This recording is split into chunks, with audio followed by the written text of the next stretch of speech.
La economía internacional y la economía colombiana están pasando por un proceso de transición y una situación como esa es ideal para encontrar buenas oportunidades de inversión, pero también hay elementos en el panorama que hay que saber manejar para no cometer errores. En esta ocasión vamos a hablar de inversión en acciones internacionales y para eso tenemos con nosotros a Alejandro Mazo, es el director de Investment Advisory Group de BTG Pactual, IAG de BTG Pactual. Bienvenido Alejandro a esta conversación acerca de acciones internacionales. Mauricio, muchas gracias. Bueno, lo primero que se me ocurre preguntar, Alejandro, ¿este es momento de pensar en acciones? Porque yo me acuerdo que alguien decía por allí que cuando hay ciclos de aumentos de tasas de interés, lo que hay que pensar es en otra cosa, no en invertir en acciones. ¿Este es el caso? Mira, Mauricio, siempre hay que pensar en acciones. Las acciones siempre han demostrado a lo largo de la historia haber entregado retornos inclusive mejor a los de los demás activos. Eso es inclusive un libro de un señor que se llama Jeremy Siegel, el libro se llama Stocks for the Long Run, donde demuestra lo que acabo de decir. Entonces siempre un portafolio debe tener acciones. La pregunta es si debería tener más, menos o lo mismo en promedio de lo que se ha tenido, que es lo que nosotros conocemos como estar overweight, underweight o neutral. Y para nosotros, dentro de BTG Pactual, lo que consideramos es que debemos estar neutrales en lo que tiene que ver con ese asset class de acciones, sobre todo internacionales. Es decir, mantener acciones en los portafolios que cada cual tiene sin exponerse más acciones ni menos, pero escogerlas muy bien. Y ahí quisiera que habláramos un poquito de Estados Unidos, sectores específicos que pueden ser atractivos para tener en ese portafolio de acciones. Correcto, y esa realmente es la pregunta clave, porque años atrás uno podría decir que invertir de forma pasiva en las acciones en Estados Unidos era la estrategia, digamos, más eficiente en seguir, y para eso existen, por ejemplo, ETFs, que son fondos que se negocian en el mercado público de valores que representan una canasta de compañías. Y eso es la inversión pasiva. Métanme en un fondo que ahí hay una composición. Exactamente. Entonces, lo que hemos venido observando a lo largo de este año es que hay historias y hay situaciones muy diferentes en los sectores que componen el índice accionario de los Estados Unidos.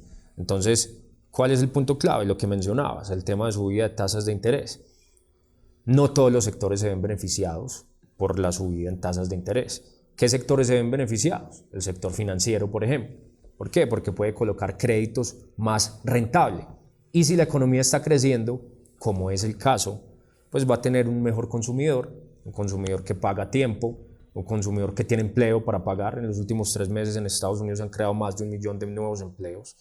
Entonces son sectores que se ven beneficiados. ¿Qué más sectores? Sector energía.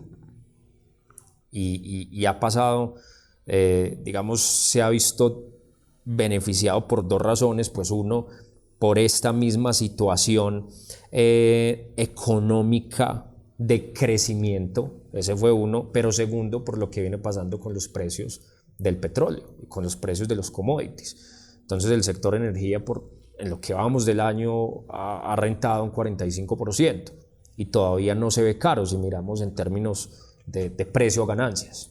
Quiero detenerme un momento en eso de no se ve caro, porque si el sector financiero es una buena oportunidad, el sector energía es una buena oportunidad, uno diría, bueno, ya las acciones deben estar por las nubes. ¿Cómo están los precios de las acciones de esos dos sectores? Muy buena pregunta, Mauricio, y siempre que hablamos de cómo están los precios de las acciones, tenemos que mirarlas de forma relativa. Entonces los precios versus las ganancias, los precios versus el crecimiento esperado de las utilidades. Entonces, en este momento, cuando miramos, por ejemplo, la relación precio-ganancias, que es el famoso PI, el múltiplo PI de Estados Unidos, medido por Standard & Poor's, vemos un número aproximado de 19 veces. Pero cuando miramos sector financiero, vemos un número como de 13, 14 veces. Cuando vemos el sector energía, vemos algo similar. Ahora, ¿se ven más baratos de lo que se ve Standard & Poor's? ¿Se ven baratos o caros versus la historia? para este caso tampoco vemos un tema, digamos de sobrevaloración o de múltiplos que sean relativamente altos contra la historia. Entonces son sectores que vienen materializando esta situación, ¿okay? A través de utilidades, a través de flujo de caja, y que todavía para sus estándares históricos no se ven caros. No voy a decir que se vean muy baratos, porque una subida de 45% es una situación que no se ve muy a menudo. Entonces no se ven baratos, pero son los sectores más beneficiados que siguen estando, digamos, a precios, voy a decir, comprables, precios razonables, correcto. Fuera del sector financiero y fuera del sector energético, ¿algún otro sector que uno quisiera tener en esta canasta de acciones en Estados Unidos? Claro que sí. Entonces, digamos, en toda la metodología de administración de portafolios, sobre todo en lo que tiene que ver con acciones, hay una forma de analizar o una forma de segregar grupos de acciones. Hablamos del sectorial. Ahora hay otra forma, ya lleva varios años de hecho, que son los factores. Entonces, pues los factores más conocidos son el factor growth, que es de crecimiento, value, quality, low volatility. Para cada uno de esos factores hay un ciclo que lo beneficia más o menos. Esos dos sectores que te mencioné pertenecen al factor value. ¿Y qué es el factor value? Son compañías que se negocian a múltiplos bajitos, son compañías que ya llevan, digamos, una trayectoria, digamos, larga, que se caracterizan por pagar dividendos, que no tienen un crecimiento, digamos, que sea significativamente mayor al PIB de la economía en sus ingresos y en sus utilidades, a diferencia del growth.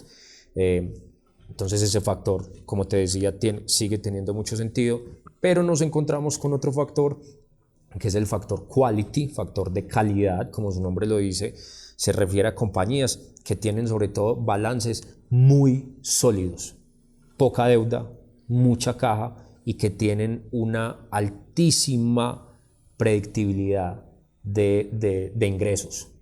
Ese tipo de compañías también se ven muy beneficiados. Por ejemplo, dame un ejemplo. Poca deuda, mucha caja, mucha certeza de ingresos. Apple. Claro. Microsoft. Google.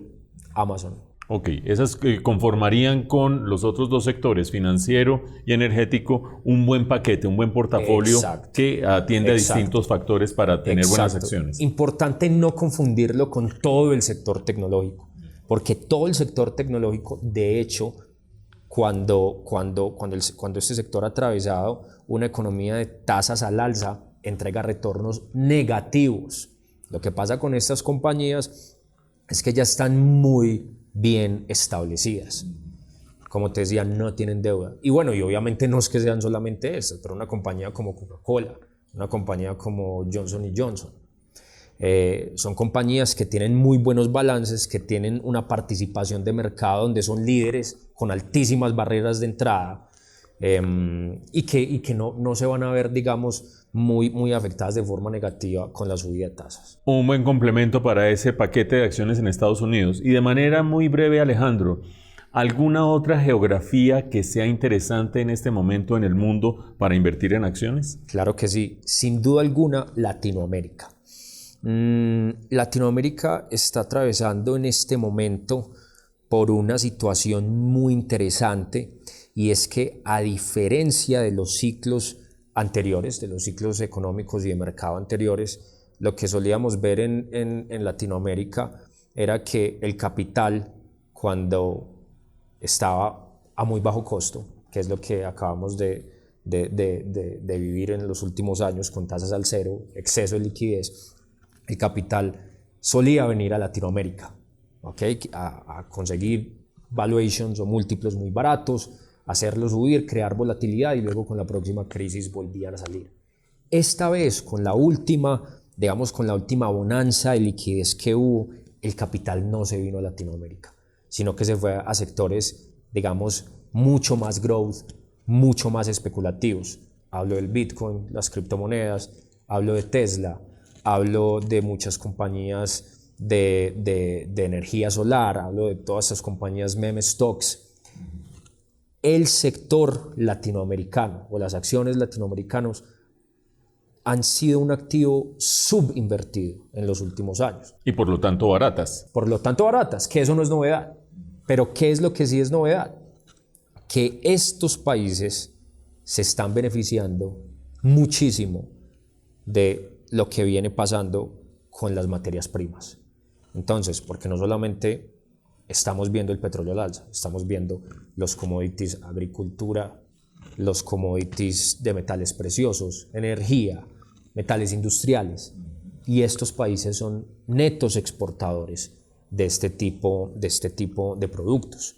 O sea que ha sido una coyuntura muy favorable para América Latina en la medida en que tiene acciones relativamente baratas con un entorno macroeconómico y perspectivas de crecimiento muy jalonadas por este ciclo de las materias primas. Exactamente. Otros países, por ejemplo en Europa y Asia, pues están atravesando dificultades mayores, sobre todo en lo que tiene que ver con guerras o conflictos políticos o armados, como es el caso de Rusia y Ucrania. Aquí no está pasando eso. Aquí, por lo contrario, tenemos unas economías, si hablamos principalmente de Chile, Brasil, Colombia, Perú, con bancos centrales que de alguna forma han mostrado independencia y se han adelantado, caso de Brasil, por ejemplo, a contrarrestar esos riesgos inflacionarios. Brasil en este momento es el mercado accionario, uno de los que más ha rentado en el mundo este año, si no es el que más ha rentado más de 30% en dólares, tiene tasas de interés al 12%. Entonces un inversionista internacional ya puede invertir con tasas al 12, al 5 en Colombia, al 7 en Chile, mientras que se está financiando mucho más barato en países que se están viendo muy beneficiados por esta situación. Esa es la perspectiva sobre oportunidades de acciones tanto en Estados Unidos como en la geografía latinoamericana en una coyuntura muy especial. Y para entenderla nos ha acompañado Alejandro Mazo, el director de IAG, de Investment Advisory Group de BTG Pactual. Muchas gracias, Alejandro, por haber estado. Mauricio, muchas gracias por la invitación.